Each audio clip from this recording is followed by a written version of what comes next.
حوالے سے میں نے آپ کو ضرورت القرآن کے حوالے سے عرض کرنا شروع کیا تھا، تھوڑا سا اس کا حصہ دیکھ لیں۔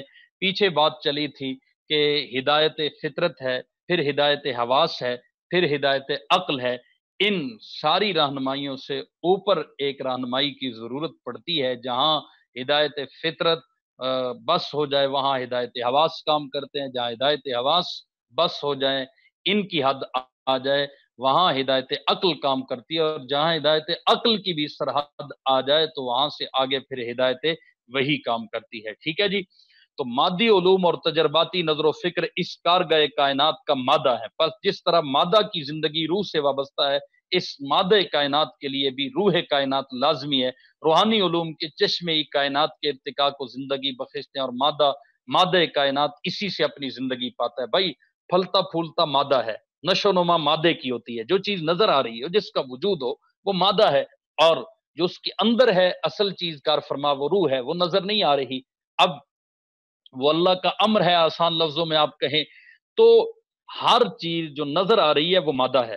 مادہ کائنات کسی روح کائنات سے زندگی پاتا ہے۔ اب آگے آئیے، انسانی زندگی کا قیام غذا سے ہے۔ حضرت کا یہ ہائیڈنگ ہے، فرمایا عالم اکبر کائنات کی طرح عالم اصغر انسان۔ غور کیجئے، ایک عالم اکبر ہے کائنات اور ایک عالم اصغر ہے انسان، اس کی زندگی بھی کھانے پر قائم ہے۔ کھانے پر قائم ہے، جیسے عالم اکبر پوری کائنات کی زندگی کھانے پر ہے، ہر چیز کی غذا ہے، تو انسان کی زندگی بھی کھانے پر قائم ہے، جس میں وہ اپنی بساط کے مطابق پوری احتیاط برتتا ہے۔ بائیں ہمہ کبھی کبھی اس سے بے اعتدالی بھی ہو جاتی ہے، اور پھر دوا کی ضرورت لائق ہوتی ہے۔ بھائی غذا کی ضرورت ہے قائم رہنے کے لیے، اور بے اعتدالی ہو جائے، اوپر نیچے ہو جائے معاملہ، بد ہضمی ہو جائے، بد پریزی ہو جائے، تو اس میں کیا ہوتا ہے؟ دوا کی ضرورت پڑتی ہے۔ پس غذا اور دوا دونوں اپنی اپنی جگہ ضروری ہے۔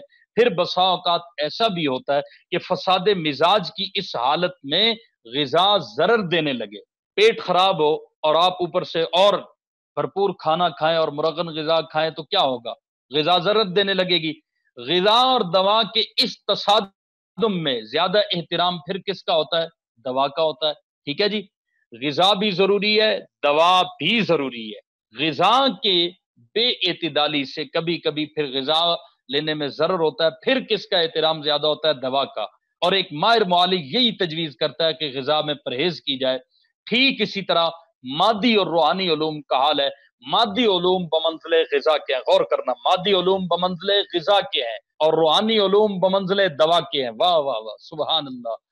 مادی علوم، پہلے تو پوری کائنات ایک مادہ، اس کے اندر ایک روح کائنات ہے۔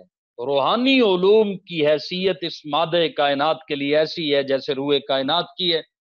پھر آگے غذا کی ضرورت بھی پڑتی ہے اور دوا کی ضرورت بھی پڑتی ہے۔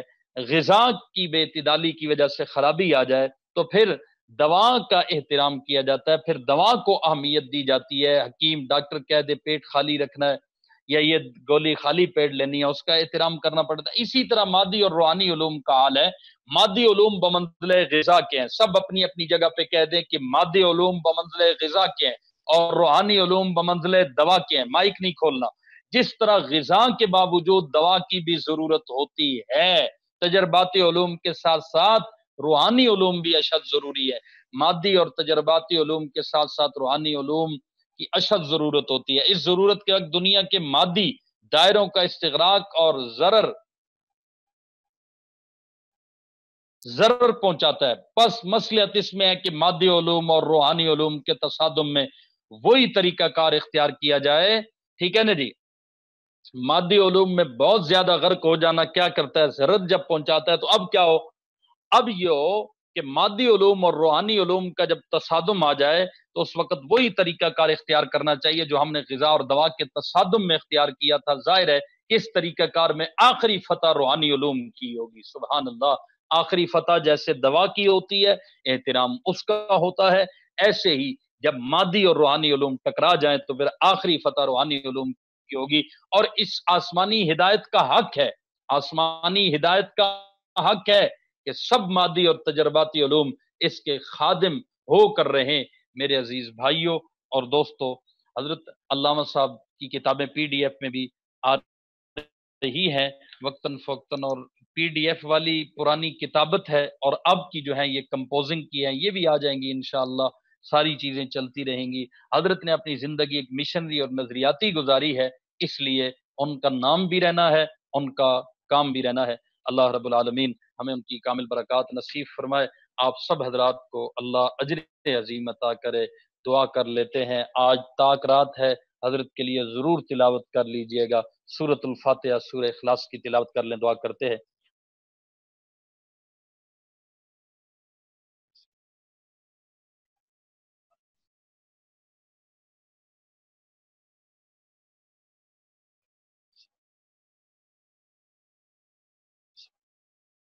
ربنا آتنا فی الدنیا حسنہ وفی الآخرۃ حسنہ وقنا عذاب النار، یا حی یا قیوم برحمتک نستغیث۔ پروردگار عالم ہم سب کی چھوٹی بڑی ضرورتیں اپنے خزانے غیب سے پوری فرما۔ میرے مولا، ہمارے ان تمام بھائیوں کو اور تمام علماء کرام، تمام طلباء کو پروردگار عالم احقاق کے حق اور ابطال باطل کے لیے قبول فرما۔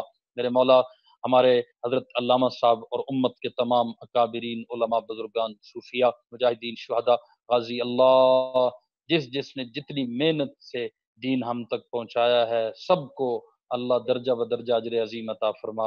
ہمارے حضرت کو ہماری طرف سے بہت زیادہ خوشیاں نصیب فرما اللہ، ان کے علوم کے ساتھ گہری وابستگی نصیب فرما اللہ، ہمارے نمود و نمائش کو اللہ اپنے دین میں فنا کرنے کی ہمیں توفیق عطا فرما اللہ، عاجزی اپنی ذات کی خاطر انکساری، تقوی، للہیت، خلوص، تڑپ اور درد نصیب فرما۔ صلی اللہ تعالی علی خیر خلقہ محمد وآلہ واصحابہ اجمعین برحمتک یا رب۔